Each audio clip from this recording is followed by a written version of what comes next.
Education and Autocracy in Russia, From the Origins to the Bolsheviki, by Daniel Bell Leary. And this was written in the summer of 1919. We're going to start with chapter 10. This is the last chapter, but we're going to start here. And this is the transition to the Bolsheviki. The two revolutions, the two streams of propaganda which we have seen throughout the course of the development of the opposition in Russia are found again to be rivals in the activities of the period of the Great War and the immediate period after it. The Bolsheviks, who were a portion of the party of the Marxian Social Democrat Labor Party, and the more conservative liberal leaders of the Zemstrov movement and the Party for the Constitutional Reform, continued the struggle against the Tsar and autocracy, but not with the same aims and methods. It was the first success of the constitutionalists that gave the opportunity for the later success of Lenin and the Bolsheviks. Into the details of the two revolutions, it is not possible to go here, but a slight sketch of the chief events will make understandable the final triumph of the party of Lenin, as well as the basis of the educational decrees which his Minister of Education has issued.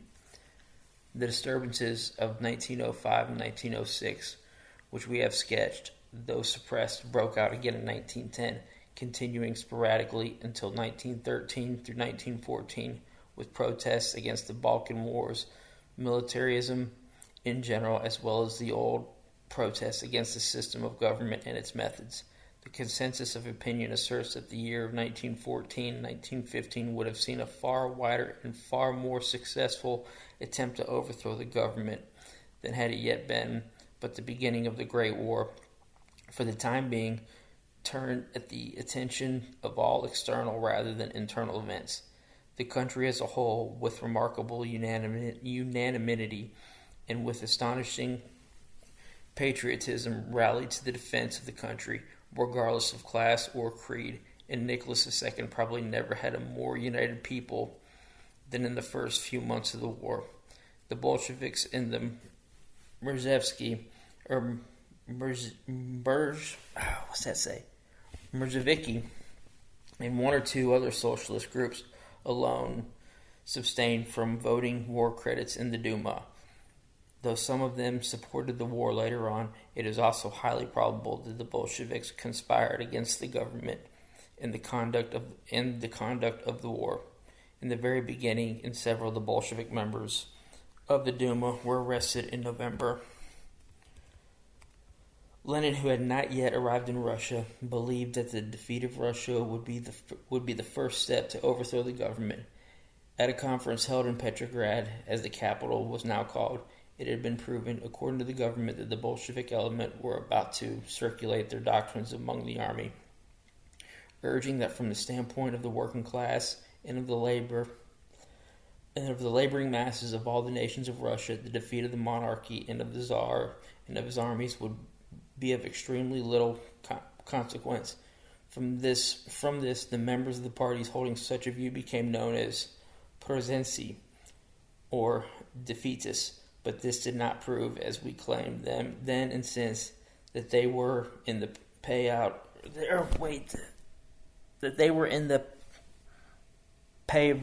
of Germany.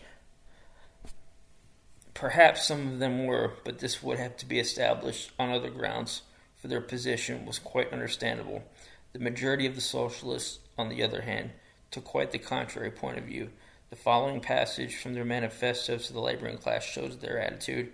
We, the undersigned, belong to the different shades of Russia's socialistic thought. We differ on many things, but we firmly agree in that the defeat of Russia in her struggle with Germany would mean her defeat in her struggle for freedom. That was from the text of the whole manifesto quoted by Spargo, pages 95 to 100.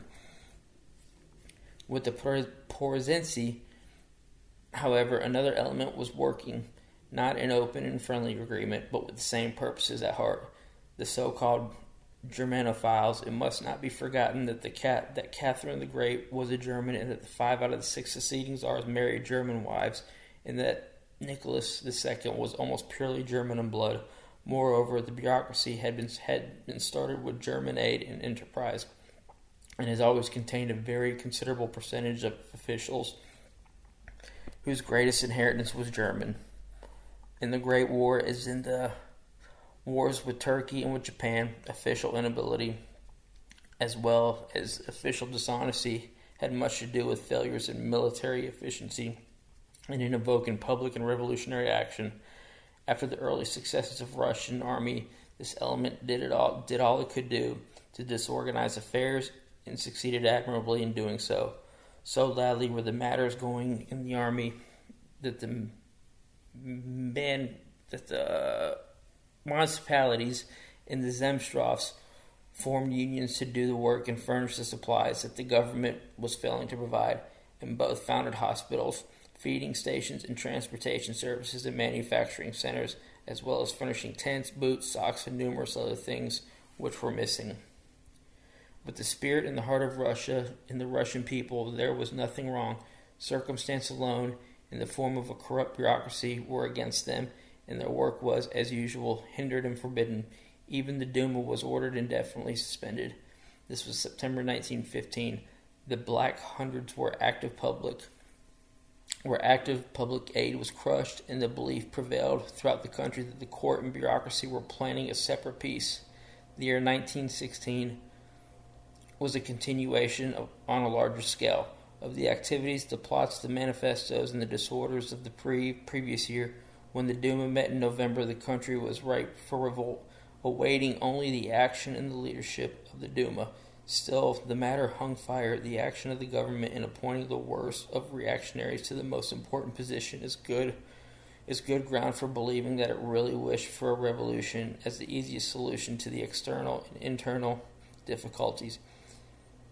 The opening of the Duma for 1917 was postponed twice. The country was disorganized by strikes, famine, and terror. Once more, government tried to police socialism and endeavored to provoke sufficiently serious riots and disorder to necessitate the use of troops and thus round up the active and dangerous elements in the cities. But as had always been the ease when the method was tried, the matter got beyond control. This time, the troops sympathized with the rioters, took care not to hurt them, and in the end, after a few days, openly joined them.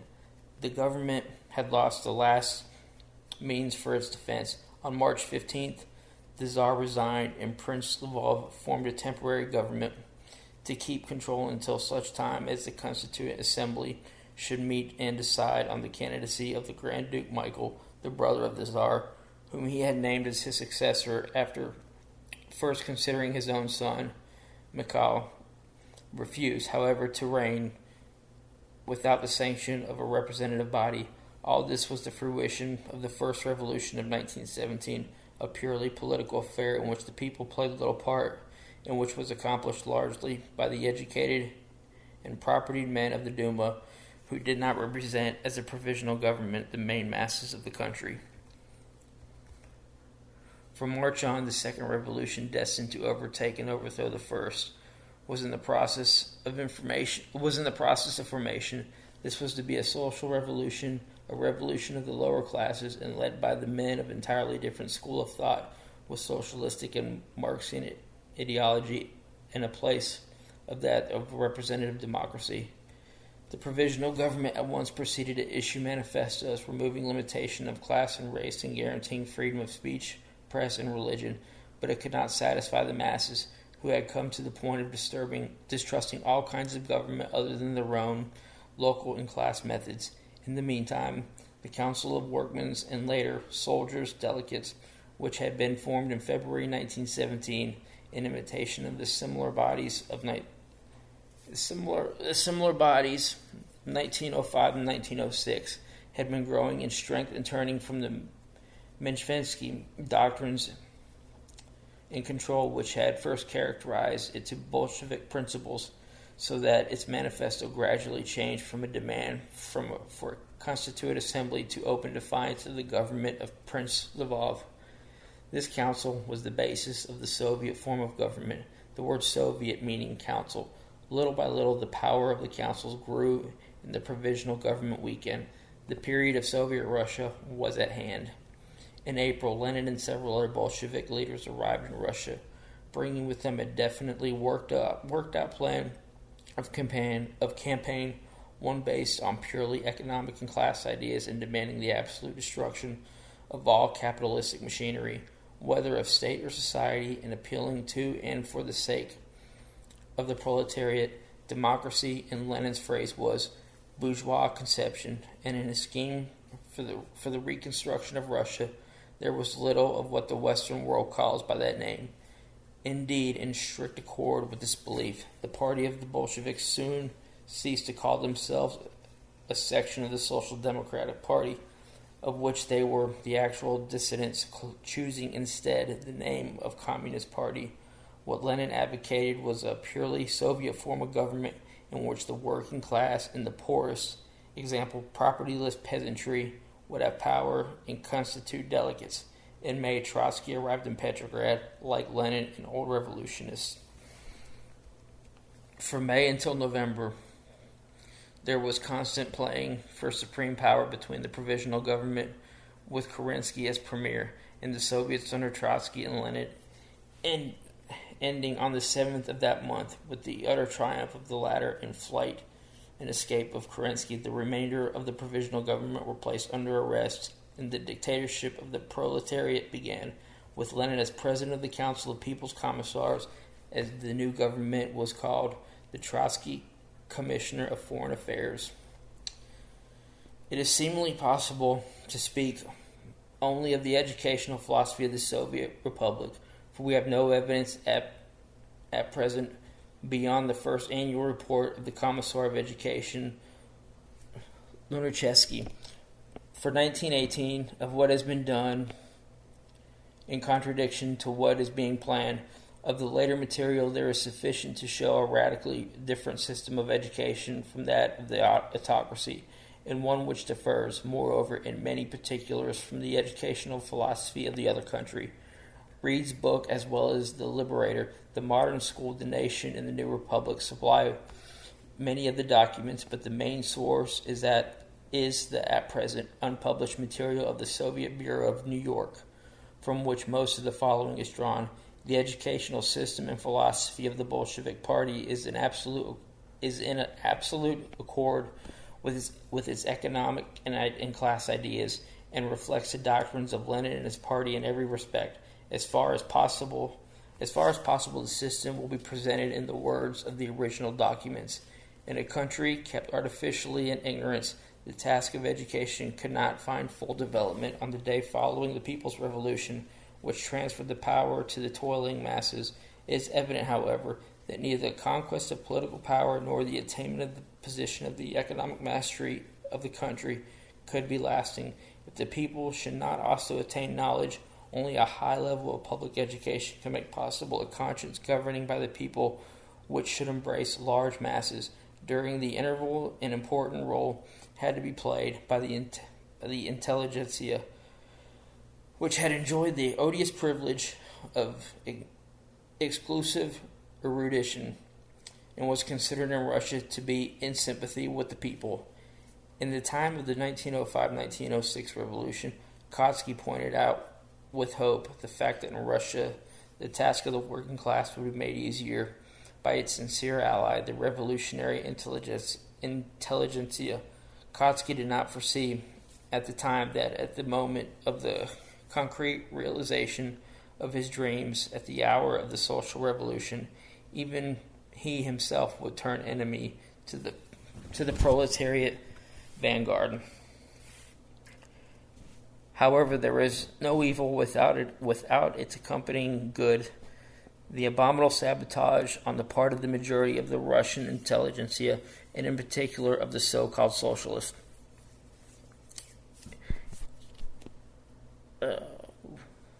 However, there is no evil without an accompanying good.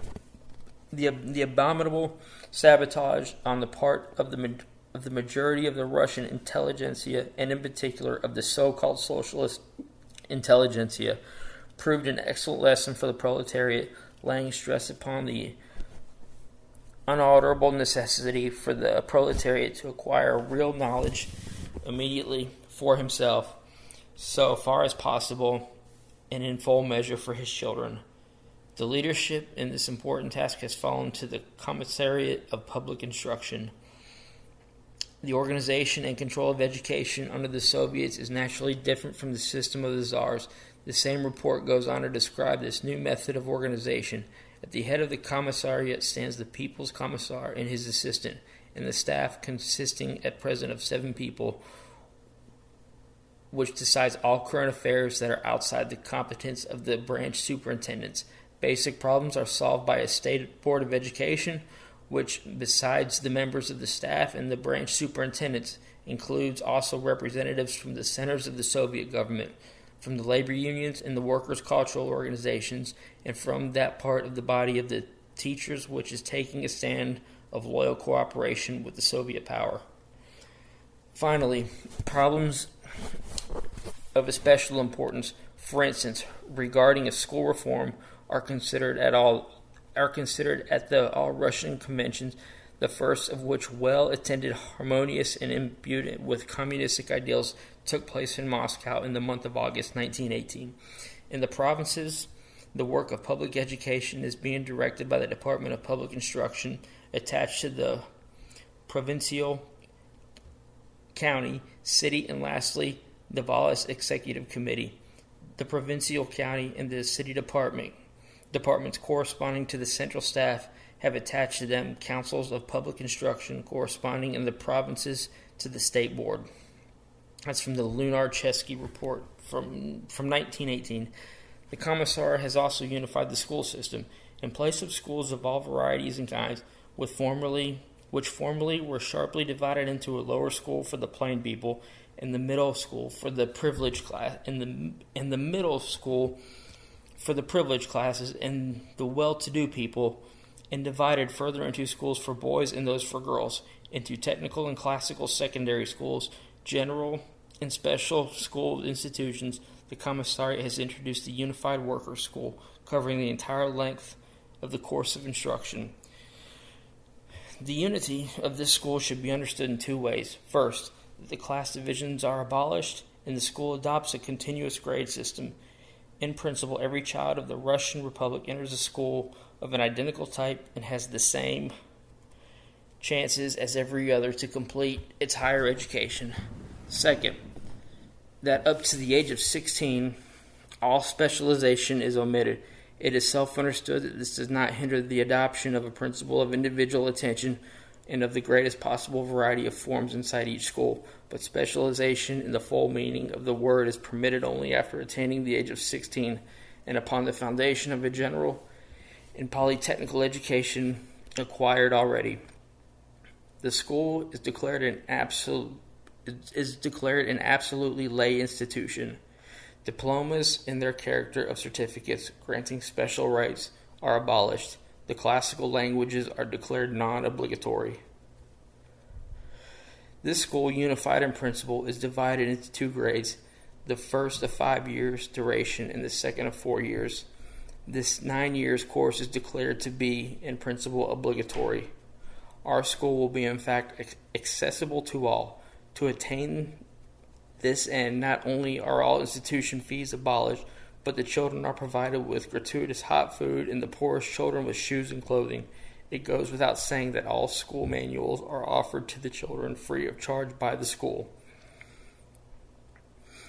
After some discussion of all the difficulties involved in the methods of meeting them, Lunar-Chesky proceeds to the statement of some of the fundamental aims of the school, particularly in work as the basis of education.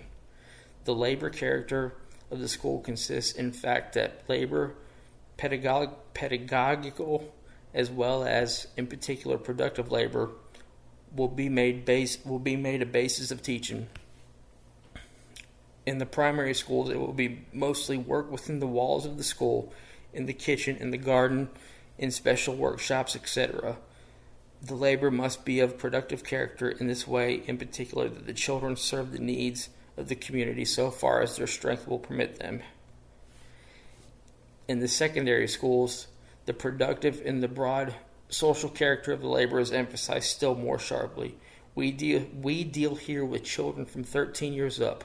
From this age, there is possible and easy but real labor outside of the school, the participation in factory or shop work, the helping in serious farm work, the cooperation in some business enterprise, the cooperation in some social or state undertaking.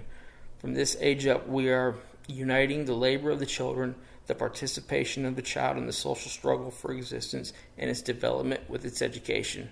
The school, without losing sight of the youngster, protecting it from harm, turning each act of its labor to the benefit of its general physical and mental development, will lead it into the very tangle of social productive work. The report, which covers only some 5 double-column magazine pages, then deals with city and country schools, salaries, educating the teacher, advanced education, libraries, music, art, and the theaters. For all these come within the field of activities of the Minister of Education under the Soviet regime. The report of the Russian Teachers' Congress, referred to by Lunacharsky, should be consulted in this connection. It is reported, The Modern School for November 1918. The documents of the Soviet Bureau of New York City, covering some 50 printed pages of highly interesting material, give greater details of organization, procedure, and philosophy. Document number 3, the paper of Commissary Lepichinsky, read at the First Congress, contains some passages well worth quoting.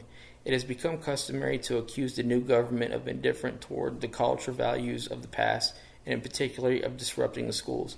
Such an accusation is obviously wrong, insofar as the school stands for wrong principles, breeding privileges, and a spirit of utilitarianism, and is a servant of the ruling classes. It has been destroyed.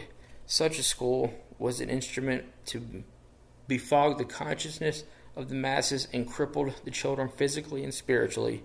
The destruction of the old school system as an integral part of the whole social structure of the past was brought about not by a group of individuals, but by the element force of life itself. History had paved the way for such a destruction, and it had become a pressing necessity of the present revolutionary period. The paper then goes on to cover much of the same ground as the report of Lunacharsky, with all the addition of stress on the creative and artistic elements in the child and the curriculum, and insistence on the necessity of an inherent relationship between the activities of school and life. There has quite evidently been a considerable study and absorption of the doctrines of education current in Europe and America during the last 30 years, although no direct references are made. But it seems to be a fact not at present supportable by documentary evidence that American schools and the American school and college books have been both the admiration and the ideal of the radical Russian educators.